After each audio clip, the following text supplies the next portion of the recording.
Good evening, students. Today, I'm going to continue the remaining topic of that chapter, change in profit sharing ratio among existing partner. So today, I will start the topic that is treatment of reserves, accumulated profits and losses. यानी हमारे पास ऐसे profit जो अभी तक हमने partners के capital account में transfer नहीं किए हैं, उनको हमने एक जगह अलग उठा करके रखा हुआ है, वो सारे हैं तो पार्टनर्स के ही। अब जब रेशियो चेंज हो रहा है तो उनका क्या ट्रीटमेंट करना है, तो आपको सबसे पहले मैं आपको बता देता हूं कि कौन कौन से ऐसे एक्यूमुलेटेड प्रॉफिट्स हैं जो हम अलग अलग नाम से अलग अलग अकाउंट में ट्रांसफर करके रखते हैं, उन सभी को किस तरीके से ट्रीट करना है in case of change in profit sharing ratio. तो मैंने एक बैलेंस शीट बनाई है। बैलेंस शीट की दो साइड होती है, left hand side is known as liability side, right hand side is known as asset side. Liability side में ये आपके चार आइटम हैं, इन चार आइटम्स को बोलते हैं reserves and accumulated profits. Reserve के अलग अलग नाम है, जैसे जनरल रिजर्व, सिंपल रिजर्व भी बोल सकता है, कॉन्टिजेंसी रिजर्व, ये तीन अलग अलग नाम है। इन नाम से आप समझ जाएंगे कि प्रॉफिट का कुछ पोर्शन हमने अलग अकाउंट में ट्रांसफर किया हुआ है। दूसरा है प्रॉफिट एंड लॉस अकाउंट का balance. Profit and loss account के दो बैलेंस होते हैं, एक डेबिट बैलेंस होता है, एक क्रेडिट बैलेंस होता है। लायबिलिटी साइड में हमेशा क्रेडिट बैलेंस आता है। क्वेश्चन में क्लियर ब्रैकेट में लिखा होगा सीआर या डीआर। अगर नहीं लिख रहा कि प्रॉफिट एंड लॉस सीआर है या डीआर है, उसे हमेशा सीआर ही मानेंगे, क्रेडिट ही मानेंगे, प्रॉफिट मानेंगे। Third is workman compensation reserve. ऐसा प्रॉफिट का पोर्शन जो हमने वर्कर के लिए रखा हुआ है, अगर कोई मिसहैपनिंग होती है तो अचानक से वर्कर्स को जो हमको रीइंबर्स करना होता है, अलग से कॉम्पेंसेट करना होता है, उसके लिए जो हमने अलग से फंड बनाया है उसका नाम है workman compensation reserve. Next is investment fluctuation reserve. कुछ पैसा बिजनेस का हमारे पास सरप्लस में हो, उस पैसे को हमने मार्केट में इन्वेस्ट किया है और हम चाहते हैं कि उसकी जो वैल्यू कम से कम उतनी रहे। अगर फ्लक्चुएट होती है तो हम अलग से हमने जो पैसा उठा करके रखा हुआ उसके लिए उस पैसे से उसको कॉम्पेंसेट कर दें। जैसे इन्वेस्टमेंट मैंने किया 1 लाख और उसके लिए मैंने 10,000 रुपये अलग से एक रिजर्व अकाउंट में ट्रांसफर कर दिए कि 1 लाख की वैल्यू जैसे मार्केट में गोल्ड की वैल्यू घटती बढ़ती रहती है, ऐसी इन्वेस्टमेंट की भी फ्लक्चुएट होती है। तो अगर उसकी वैल्यू कम हो रही है तो कम हो रही है और हम चाहते हैं उसकी वैल्यू कम से कम 1 लाख रुपए तो हो, सपोज उसकी 95 रह गई तो 5,000 का लॉस हो रहा है, तो 5,000 के लॉस को हम उस 10,000 रुपए के प्रॉफिट रिजर्व में से रिकवर कर लेंगे। ये अलग अलग केसेस है, मैं डिटेल में समझाऊंगा।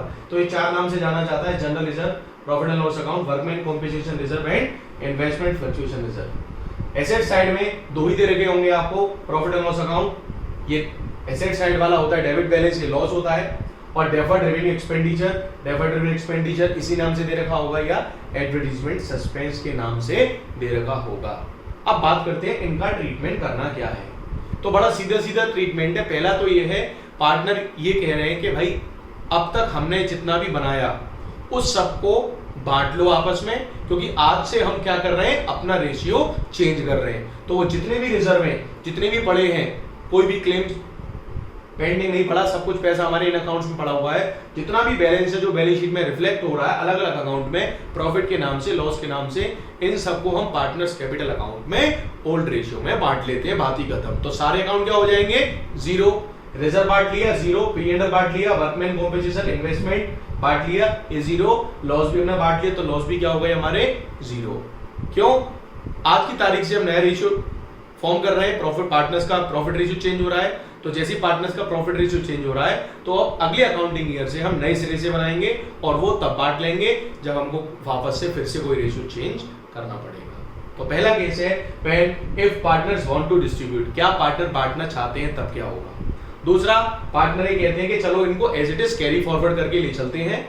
अब उसमें लड़ाई होगी, क्यों, पहले कुछ और रेशियो था, अब रेशियो आज की तारीख से चेंज हो रहा है, तो कंफ्यूजन की स्थिति पैदा होगी। तो पार्टनर्स क्या करेंगे, इन प्रॉफिट का और लॉस का नेट इफेक्ट डालेंगे, कौन कितना पार्टनर रेशियो चेंज होने की वजह से गेन कर रहा है, कौन कितना पार्टनर रेशियो चेंज होने की वजह से सैक्रिफाइस कर रहा है। जैसे आपने गुडविल का किया था ना, फर्म की गुडविल का मल्टीप्लाई किया गेनिंग रेशियो में सैक्रिफाइस में, ऐसे ही टोटल प्रॉफिट में से पहले लॉस को घटाएंगे, नेट प्रॉफिट निकालेंगे जिसको भी टोटल प्रॉफिट बोलेंगे, उस टोटल प्रॉफिट का मल्टीप्लाई करेंगे रिस्पेक्टिव शेयर ऑफ गेनिंग और रिस्पेक्टिव शेयर ऑफ सैक्रिफाइस। उस केस में बैलेंस शीट में ये सारी चीजें as it is carry forward होके चली जाएंगी और जब भी डिस्ट्रीब्यूट होंगी वो उनके न्यू रेशियो में डिस्ट्रीब्यूट हो जाएंगी आगे, जो कि तुमको अभी नहीं करना। दो case clear, when partners want to distribute, when they do not want to distribute. अब बात ये आती है सर अगर क्वेश्चन साइलेंट है तो करना क्या है? अगर क्वेश्चन साइलेंट है कि बांटना है कि नहीं बांटना, तो हम केस नंबर 1 ही मानेंगे, partner has to distribute all this thing. दूसरी और इंपॉर्टेंट चीज, जब आप इन सब चीजों को इनके ओरिजिनल नाम से पार्टनर्स कैपिटल अकाउंट में बांट चुके हो तो ये दोबारा से बैलेंस शीट में कैरी फॉरवर्ड नहीं होंगी। दूसरे केस में जब आपने बांटी नहीं है, एडजस्टमेंट एंट्री की है, तो बैलेंस शीट में ये सारी चीजें carry forward as it is होंगी। इसे नोट कर लीजिए।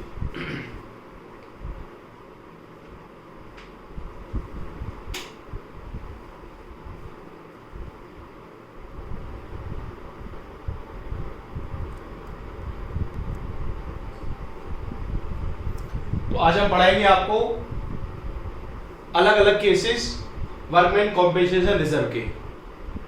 मैंने आपको 4 आइटम बताए थे, लायबिलिटी साइड में दे रखे होते हैं। एक जनरल रिजर्व, उसका कोई अलग केस नहीं होता, वो जितना है उसके अकॉर्डिंग ही सॉल्व करना है। प्रॉफिट एंड लॉस अकाउंट का भी कोई डिफरेंट सिचुएशन नहीं होती है। जो सिचुएशन आती है वो आती है वर्कमैन कॉम्पेंसेशन रिजर्व से रिलेटेड। क्यों? क्योंकि ये पैसा तरीके का क्या है, हमारा लायबिलिटी है। अगर अचानक से किसी वर्कर की डेथ हो जाती है, ऑन ड्यूटी एक्सीडेंट हो जाता है, कुछ भी होता है, तो वर्कर को हमको तुरंत कॉम्पेंसेट करना होता है। तो इन केस अगर उस ईयर में या किसी भी ईयर में उसको हमें कॉम्पेंसेट करना पड़ा, तो हमने जो रिजर्व बनाया हुआ है बैलेंस शीट में, जो लायबिलिटी साइड में दे रखा होगा, उस रिजर्व से कॉम्पेंसेट कर देंगे। इतनी बात समझ में आ गई? तो इसके मैंने 4 केस बनाए हैं। पहला केस ये है कि मान लिया कि ड्यूरिंग द ईयर किसी वर्कर के साथ कुछ मिसहैपनिंग हुई नहीं है, कोई क्लेम ही नहीं है। क्लेम कब होगा? जब मिसहैपनिंग होगी। तो पहला केस है when there is no claim, कोई क्लेम ही नहीं है। तो जब कोई क्लेम नहीं है तो वर्कमैन कॉम्पेंसेशन रिजर्व जो कि बैलेंस शीट में 90,000 दे रखा है, इसमें से कितना पैसा पार्टनर्स के कैपिटल अकाउंट में जाएगा या नहीं जाएगा। बात समझ आ गई? कुल मिलाकर के आपको ये देखना है कि वर्कमैन कॉम्पेंसेशन रिजर्व जो कि 90,000 दे रखा है, अलग अलग केसेस में कितना पार्टनर्स कैपिटल अकाउंट में जाएगा, कितना क्लेम के अकाउंट में ट्रांसफर होगा और कितनी फर्म के ऊपर और नई लायबिलिटी बढ़ेगी। तो पहला सिचुएशन मैंने क्या मानी है? जब कोई क्लेम है ही नहीं। जब कोई क्लेम है ही नहीं तो पूरा 90,000 रुपए कहां चला जाएगा? पार्टनर्स कैपिटल अकाउंट में। तो पहले केस में क्या एंट्री बनेगी? Workman compensation reserve. ये आप लिखेंगे, मैं इसे लिख नहीं रहा हूं, आप लिखेंगे खुद, मैं बोल रहा हूं। Workman compensation reserve account debit 90,000 to partners capital oblique current account. अगर फिक्स्ड मेथड है तो करंट वर्ड यूज करेंगे, फ्लक्चुएटिंग मेथड है तो कैपिटल वर्ड यूज करेंगे। किस रेशियो में? ओल्ड रेशियो में। इतनी बात समझ में आ गई? तो पहले केस में क्या एंट्री बनी? Workman compensation reserve account debit 90,000 to partners capital account 90,000 being claim distributed in old ratio. ये एंट्री आप खुद लिखेंगे वीडियो के साथ साथ। पहला केस क्लियर? और दिमाग में ज्यादा रखेंगे किस तरीके से एंट्री बनती है, लॉजिक बेस्ड है। दूसरे केस में when claim for worker is equal to workman compensation reserve, यानी जितना हमने रिजर्व की फॉर्म में 90,000 रुपए जो कि है, जितना मैंने इकट्ठा किया है और उतना ही क्लेम देना है, ना ज्यादा ना कम। तो जब पूरे के पूरे 90,000 रुपए जो मैंने बचा के रखे थे पूरे 90 देने हैं, तो पार्टनर्स में क्या गया? 0। तो पूरे 90 कहां चला गया? क्लेम के अकाउंट में। तो इस केस में क्या एंट्री बनेगी? Workman compensation reserve account debited to workman compensation claim account. एक नया अकाउंट खुल जाएगा जिसका नाम क्या है? Workman compensation claim. तो क्या एंट्री बनी? Workman compensation reserve account debit 90,000, यानी यहां से उठाए, to workman compensation claim, claim के नाम अकाउंट में ट्रांसफर कर दिए। मैं फिर भी कोशिश करूंगा एक एंट्री शॉर्ट में लिख दूं, समझा रहा हूं। Case third, when claim for worker is less than amount of workman compensation reserve, यानी हमारे पास पैसे कितना पड़ा हुआ है? 90,000 और क्लेम आया सपोज 75,000। तो कम आया ना क्लेम, तो 75,000 तो क्लेम के अकाउंट में चला गया, बचा कितना? 15। तो कहां जाएगा? पार्टनर्स कैपिटल अकाउंट में। तो क्या एंट्री बनेगी?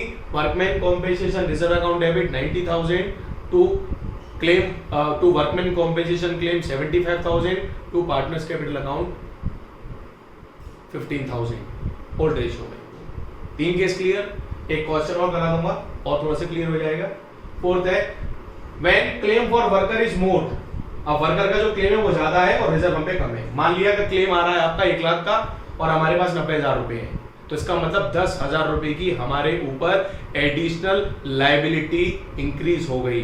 तो जब भी कोई भी एडिशनल लायबिलिटी बढ़ती है, क्लियर होगी बात फर्म की, तो उसके वो सारी की सारी लायबिलिटी को रिकॉर्ड करने के लिए जो अकाउंट बनाया जाता है उसको बोलते हैं रिवैल्यूएशन अकाउंट। तो 10,000 रुपए का लॉस हो गया, लायबिलिटी को जब हम रीएसेस करते हैं, एसेट्स को रिवाइज करते हैं, तो उनकी जो नेट फिगर आती है वो रिवैल्यूएशन अकाउंट में जाएगी, वो कि मेरा नेक्स्ट फेज का टॉपिक है। तो उस केस में आपकी एंट्री क्या बनेगी, workman compensation reserve account debit 90,000, revaluation account 10,000 रुपए कहां से लेंगे, रिवैल्यूएशन अकाउंट से, revaluation account debit 10,000 to claim for workman compensation 1 lakh. इसको नोट करिए, एक मैं क्वेश्चन कराऊंगा तब शायद और अच्छे से क्लियर हो।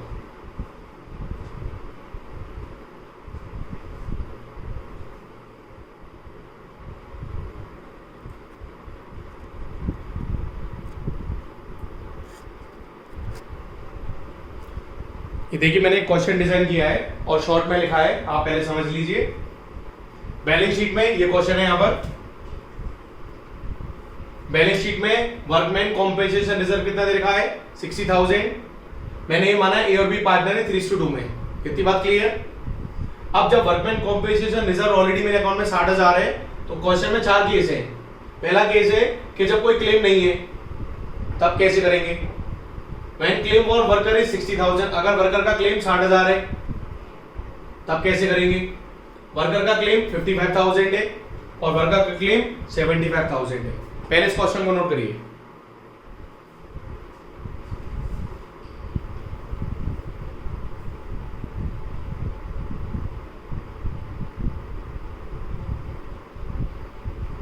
अब देखिए, जब बैलेंस शीट में 60,000 रिजर्व हमारे पास पड़ा है, ड्यूरिंग द ईयर किसी ने क्लेम नहीं करा, तो जब क्लेम नहीं करा तो मैंने आपको बताया था पूरे 60,000 रुपए कहां चले जाएंगे, पार्टनर्स के कैपिटल अकाउंट में। किस रेशियो में, ओल्ड रेशियो में। तो एंट्री बन गई, मैंने शॉर्ट में लिखी है, आप प्रॉपर लिखेंगे।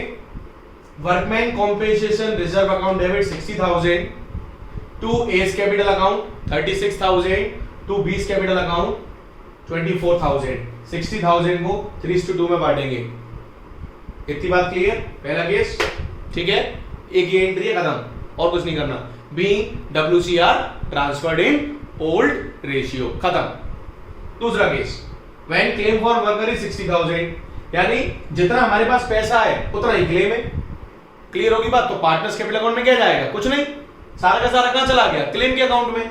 तो एंट्री बन गई, workman compensation reserve account debit 60,000 to workman compensation claim account 60,000। Claim में चले गए 60,000 रुपए, और जैसे ही क्लेम में चले गए तो मेरा सारा का सारा 60,000 क्या बन गया, मेरा लायबिलिटी। दो case clear. Third, when claim for worker is 55,000, अब क्लेम कम है, रिजर्व है 60,000, क्लेम है 55, तो 5,000 का फायदा है, तो 5,000 रुपए का फायदा है, डिफरेंस कहां जाएगा, पार्टनर्स कैपिटल अकाउंट में। तो 55,000 सबसे पहले पूरे 60,000 उठाए, workman compensation reserve account debit 60,000, 60 में से 55 लायबिलिटी बनाई, to workman compensation claim account 55, बचा कितना 5,000, 5,000 रुपए को पार्टनर्स के होल्ड रेशियो में बांट देंगे, to A's capital account 3,000, to B's capital account 2,000। Fourth case जो कि इंपॉर्टेंट है, फर्म के ऊपर जब एडिशनल लायबिलिटी और बढ़ रही है, रिजर्व है 60,000, क्लेम देना है 75, 15,000 रुपए एक्स्ट्रा क्लेम और देना है। तो जब भी फर्म की एडिशनल लायबिलिटी इंक्रीज होती है तो उस एडिशनल मनी को रिकॉर्ड करने के लिए जो अकाउंट बनाया जाता है उसको बोलते हैं रिवैल्यूएशन अकाउंट। तो 15,000 रुपए हम किस अकाउंट से निकालेंगे, रिवैल्यूएशन अकाउंट से, और यही 15,000 रुपए पार्टनर्स के लिए क्या बन जाएगा, लॉस, क्योंकि एडिशनल लायबिलिटी हो गई, एडिशनल खर्चा हो गया, तो पार्टनर फिर इस 15,000 रुपए के लॉस को और बियर करेंगे। तो दो एंट्री होंगी इस केस में। पहली एंट्री 60,000 रुपए हमने रिजर्व को डेबिट किया, दे रहे हैं 75, तो 15,000 रुपए किस अकाउंट से उठाए, रिवैल्यूएशन अकाउंट से। 15,000 75 हो गया, क्लेम में डाल दिए 75, पहली एंट्री।